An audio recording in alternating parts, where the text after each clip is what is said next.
வத்தலக்குண்டு பேரூராட்சி தூய்மை பணியாளர்களுக்கு தமிழக அரசின் சார்பில் முழு மருத்துவ பரிசோதனை முகாம் நடத்தப்பட்டது. திண்டுக்கல் மாவட்டம் வத்தலக்குண்டு பேரூராட்சியில் பணிபுரியும் தூய்மை பணியாளர்கள் மற்றும் தூய்மை காவலர்கள் என 90 நபர்களுக்கு முழு உடல் மருத்துவ பரிசோதனை முகாம் வத்தலக்குண்டு பேரூராட்சி சமுதாய கூடத்தில் நடைபெற்றது.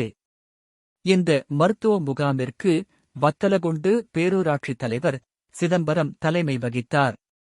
வத்தலக்குண்டு பேரூராட்சி செயல் அலுவலர் சரவணகுமார், வத்தலக்குண்டு பேரூராட்சி சுகாதார அலுவலர் கருணாகரன் முன்னிலை வகித்தனர்.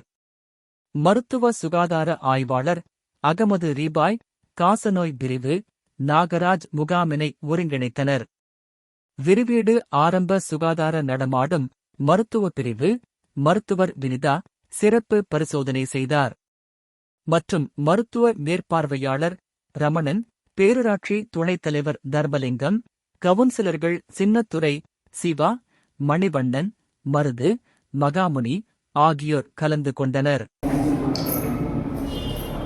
இப்போ நம்ம விஹெச்எஸ் சொன்ன மாதிரி இப்போ மக்களை தேடி மருத்துவம்னு நிறைய திட்டங்கள் நம்ம அரசால் செயல்படுத்திட்டு இருந்தாலும் நம்ம தூய்மை பணியாளர்களுக்கான இந்த முகாம்ன்றது மிகப்பெரிய வரப்பிரசாதம்.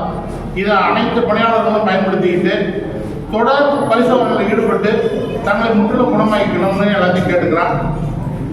இந்த முகாமானது இன்னைக்கு ஃபுல்லாக நடக்க நம்ம பணியாளர்கள் ஒருத்தர் மேஸ்திரிகளாக இருக்குங்களா எல்லாத்தையும் கண்டிப்பாக சொல்லியிருக்கு. எல்லா பணியாளர்களும் கண்டிப்பாக நீங்கள் கலந்துக்கிட்டு உங்களுக்கு என்ன இருக்கோ இங்கே பார்க்க முடியாத மேல் சிகிச்சைக்கு பரிந்துரை பண்ணி கொடுப்பாங்க டாக்டர். அதனால அதை முழுமையாக பயன்படுத்திக்கிட்டு எல்லாரும் தங்களை முழு உடல் நலத்தோடு வச்சுக்கணுன்ற நேரத்தில் கேட்டுக்கிட்டு வாய்ப்பு